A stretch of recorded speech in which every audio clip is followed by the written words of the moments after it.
Have you ever sat quietly one evening, maybe with a cup of tea in hand, and wondered, what does happiness really mean now?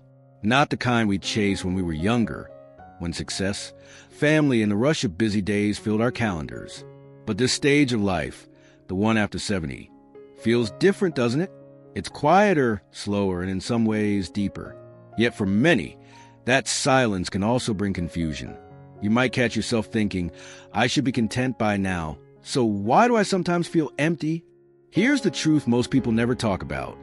The secret to happiness after 70 isn't about doing more or having more. It's about seeing differently. It's not found in a new diet, a fancy vacation, or a perfect retirement plan. It's found in small moments of awareness, in the relationships we nurture, and in how we choose to meet each day. Science backs this up too. Studies from Harvard and Yale, among others, show that people in their 70s and 80s who report the highest happiness aren't necessarily the healthiest, wealthiest, or most active. They're the ones who have learned to shift their focus from what's missing to what's meaningful. So, let's take a gentle walk through this together. Let's explore what truly makes life joyful after 70, and how small shifts in your thinking and daily habits can turn ordinary days into quietly extraordinary ones. It starts with the first secret, letting go of the need to be who you once were. Many of us spend these later years looking backward, comparing ourselves to the person we were at 40 or 50. We remember how strong we used to be, how quickly we could think, how many things we could do in a day. And while there's nothing wrong with nostalgia, it can quietly steal our joy when it turns into self-criticism. You are not meant to be who you were. You are meant to be who you are now. Someone wiser, more patient, more aware of what truly matters. Imagine for a moment that life is like a tree. When it's young, it grows fast and reaches upward. But as it matures, it spreads its roots deeper. It doesn't chase the sky anymore. It strengthens its foundation. That's what this stage of life is about. Depth over speed, peace over performance. When you stop fighting the natural rhythm of aging, happiness begins to flow again. You start to realize that slowing down isn't a loss. It's a luxury. It's the universe's way of giving you time to actually savor life, not just rush through it. The next key lies in connection, not the number of people you know, but the quality of the bonds you keep. You've probably heard that loneliness can harm your health, but what's even more surprising is how powerfully love and companionship can heal it. Research from the world's longest happiness study, running for over 80 years at Harvard, found that relationships, not wealth, not fame, not even health, are the single biggest predictor of lifelong happiness.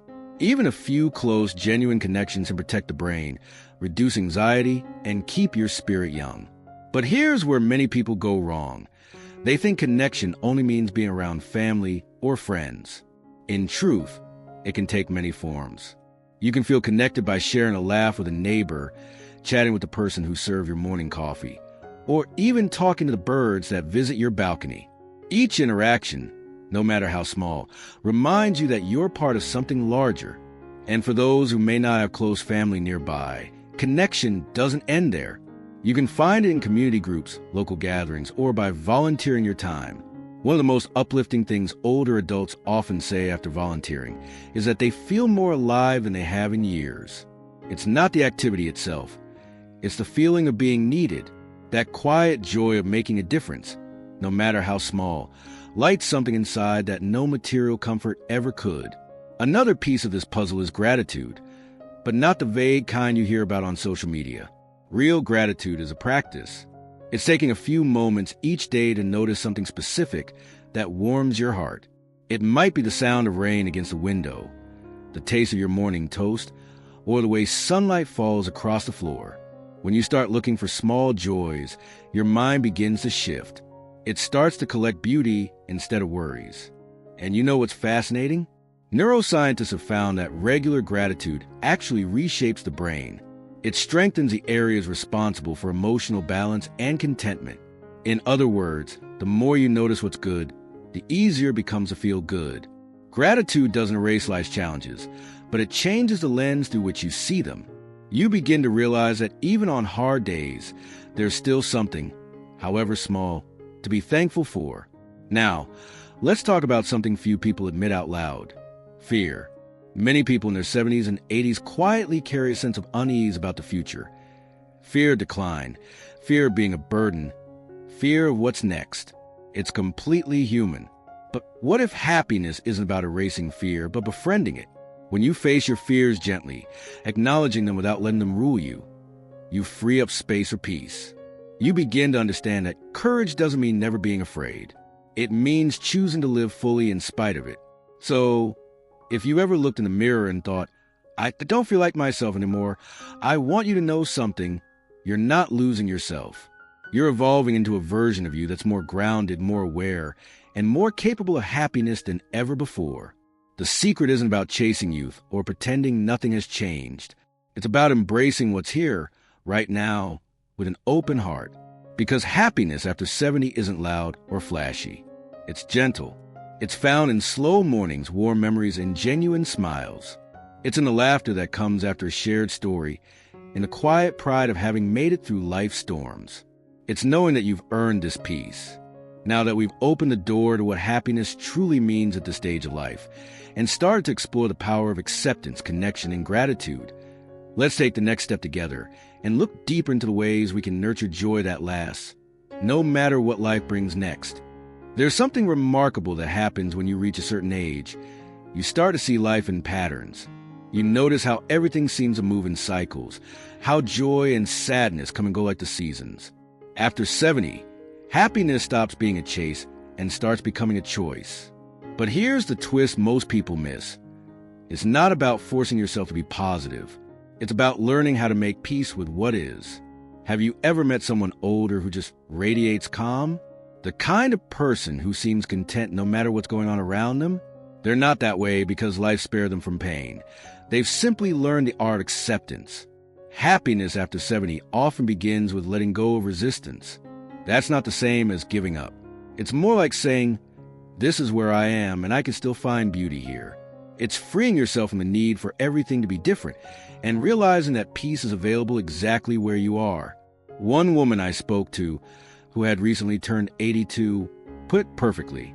She said, when I stopped trying to fix my life, I started living it. For years, she had been comparing her current days to busy, bustling years when she was raising children, managing a home, and working full-time. But one morning, while sitting on her porch watching the sunrise, she realized something had changed. She was finally noticing the colors in the sky again. That moment wasn't about nostalgia or regret. It was about presence. When you stop reaching backward or forward, the present moment opens up in the most beautiful way. That leads us to one of the quietest but most powerful secrets of happiness after 70, slowing down with purpose. Many people mistake slowing down for losing momentum, but that's not true at all. Think of it as tuning your life to a softer rhythm. You no longer have to rush, compete, or prove anything. You've already done the heavy lifting. Now is the time to savor, to find joy in the small, often overlooked rituals that make life rich. There's a certain magic in waking up without an alarm clock, stretching your arms, and greeting the day slowly. In taking your morning coffee outside and just listening to the birds, the breeze, the faint hum of the world. Those little moments might seem ordinary, but they're actually what happiness is made of. When you give your attention fully to what's in front of you, you start to feel something deeper than excitement. You feel contentment. And yet, so many people in their 70s still feel restless, as if they should be doing more. That's a habit of the younger mind, not the wiser one. You don't need to fill every minute to feel fulfilled. Sometimes, happiness hides in stillness. But here's the beautiful paradox. The more you embrace stillness, the more energy and curiosity seem to return. You begin to feel alive in a new way, not because of what you're doing, but because you're finally seeing again. Of course, happiness isn't just about calm. It's also about curiosity. The happiest older adults I met all share one thing. They never stop being curious. They're always learning something new, even if it's small. Maybe they're exploring how to use a smartphone, learning to paint, reading about astronomy, or even joining a book club. Curiosity keeps the brain flexible and the heart open. It reminds you that life is still unfolding, still offering gifts to those who reach for them. There's science behind that, too. Studies from Stanford and the University of Michigan show that people who continue to learn and explore new interests into their later years experience higher levels of life satisfaction and even slower cognitive decline. It's not about mastering something. It's about keeping that sense of wonder alive. So ask questions, try new things, and allow yourself to be a beginner again. There's joy in the process, not just the outcome. And speaking of joy, another secret many people discover later in life is that happiness isn't always about feeling good. It's about feeling connected to yourself, to others, to something larger. For some, that might mean faith or spirituality. For others, it might mean nature. Whatever your path, finding moments that remind you of your place in the grand, mysterious web of life can be profoundly grounding. Take a quiet walk in the park. Feel the sun on your skin, the earth under your feet. Notice how life continues all around you. The trees growing, the birds building nests, the clouds shifting shape. You're part of that same rhythm, not separate from it. Sometimes the simplest way to find happiness is to remember that you belong here, right now, just as much as anything else that breathes. And then there's laughter, something we often underestimate as we get older. Have you noticed how children can find humor in almost anything? Somewhere along the way, many adults lose that lightness. But laughter truly is medicine. It releases endorphins, lowers blood pressure, and even boosts the immune system. More importantly, it reminds you not to take life too seriously. Watch a funny movie. Share a silly story. Laugh at your own forgetfulness. Whatever it takes to bring a little levity into your days. You've earned the right to laugh freely. Sometimes the key to happiness after 70 is rediscovering play. The kind of joy that doesn't serve a purpose other than to make you smile. Dance in the living room to an old song. Paint something without worrying whether it looks good. Or bake cookies just because the smell reminds you of your childhood. When you engage in play, you reconnect with the carefree part of yourself that never truly grew old. That spirit is still there. It just needs a little invitation to come out again. And if you ever doubt that happiness is still within reach, remind yourself of this. You have survived every single one of your worst days. You've gathered wisdom that younger generations are still searching for. You have stories that could fill a book and memories that hold entire worlds.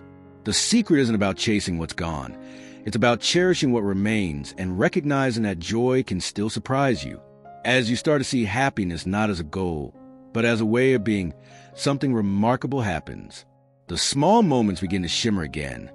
The way the light hits your kitchen table, the warmth of a phone call, the quiet satisfaction of finishing a crossword puzzle. Happiness doesn't always announce itself. Sometimes it whispers. And as we keep walking this path together, there's one more truth we need to uncover. One that often goes unnoticed, but holds a real heart of lasting joy after 70. The power of giving. Because when happiness stops being just about you, it suddenly becomes limitless. There's a secret rhythm to life after 70 that few people notice at first. It's quieter, yes, but also deeper. You start to realize that the greatest happiness often doesn't come from what you get, but from what you give away. Not in grand, dramatic gestures, but in the small, steady acts of kindness that ripple outward long after they're done. Think about the people who light up when you give them your full attention. Maybe the grandchild showing you their messy drawing, or the neighbor who always seems to linger by your fence because they just need someone to listen. In those moments, something subtle but powerful happens. You stop thinking about your own worries, and your heart opens. It's almost as if the act of caring flips a switch inside you, reminding you that you still have purpose, that you still matter. Many elders talk about this as a turning point, a shift from what's next for me to what can I give others. It doesn't mean sacrifice. It means connection. There's a warmth that fills you when you comfort someone, teach a younger person something you've learned, or simply make someone's day a little brighter. Science even backs this up. Psychologists have found that people who volunteer or regularly engage in acts of kindness report higher life satisfaction, lower stress, and even better physical health. But here's what makes giving truly magical. It doesn't always require energy, money, or mobility. Sometimes, the most valuable gift you can offer is your presence. Just sitting with someone, listening without rushing, holding space without judgment. That's something rare in today's noisy world. Presence is powerful. It tells others, you are seen, you are enough. And in that moment, you feel the same truth reflected back at you. Even giving to yourself counts. Especially at the stage of life, self-kindness is an indulgence. It's maintenance for the soul. Too often, we become our own harshest critics, replaying regrets, what-ifs, or losses like an old film reel. But what if, instead, you treated yourself the way you would treat a dear friend? With softness, forgiveness, and humor, you'd be amazed how much peace that simple shift can bring. A friend of mine once told me, I spent my 60s fixing my house, my 70s fixing my heart. He meant that after years of taking care of others, he finally learned to take care of himself emotionally. He stopped comparing his body to what it used to be, stopped mourning what he couldn't do, and started cherishing what he still could. And something remarkable happened. He started to glow. There was a gentleness in him that people gravitated toward, not because he was trying to impress anyone, but because he had learned to live with ease. This ease comes from one of the greatest teachers of all, gratitude. Gratitude doesn't erase life's challenges. It reframes them. It's a quiet acknowledgement that even amid loss or limitation, there is still beauty, still light, still something worth waking up for. Studies from Harvard and UC Berkeley show that gratitude physically changes the brain, activating areas linked to happiness and resilience. But beyond the science, there's a spiritual truth. When you start to notice what's good, you begin to feel good. Try this. At the end of each day, name 3 small things you're grateful for. They don't have to be profound. Maybe it's the warmth of your tea, the sound of rain, a phone call from a friend. Write them down or simply whisper them aloud. Over time, you'll start to see a pattern. The world hasn't gotten kinder. You've gotten more attentive. Gratitude sharpens the eye for joy. There's another kind of giving that blossoms in this season of life. The sharing of wisdom. You've lived through eras, technologies, fashions, heartbreaks, and miracles. Your memories are archives of human experience. When you tell stories about how things used to be, or what you learned the hard way, you pass on something that no book can replicate. Live truth. And in return, the younger ones offer their curiosity, their laughter, their sense of wonder. Together, those exchanges weave the fabric of belonging across generations. If you ever doubt whether you still have something to give, remember this. Your very presence is a gift. Your laughter, your patience, your resilience, they're a kind of guidance for those still finding their way. Even when you think no one notices, someone does. Maybe it's a stranger you smiled at in the grocery store, or the friend who finally felt safe enough to talk because you simply listened. Those moments matter. And when you begin to see your life as a source of quiet giving, something miraculous unfolds inside you. Fear starts to loosen its grip. You stop worrying so much about what's left ahead and start marveling at what's here now. You begin to understand that happiness isn't a single feeling. It's a way of walking through the world with open hands. Because the truth is, life after 70 isn't a winding down, it's a ripening. The sweetness deepens, the lessons settle, the noise fades, and what remains is essence. You no longer need to prove, rush, or chase. You just need to be fully and kindly in the life that's still unfolding through you. And as we turn the corner into the next part of this journey, we'll explore something even more mysterious and tender. The quiet dance between joy and loss. Because real happiness after 70 doesn't come from escaping sorrow, but from learning how to walk beside it and still keep the light alive.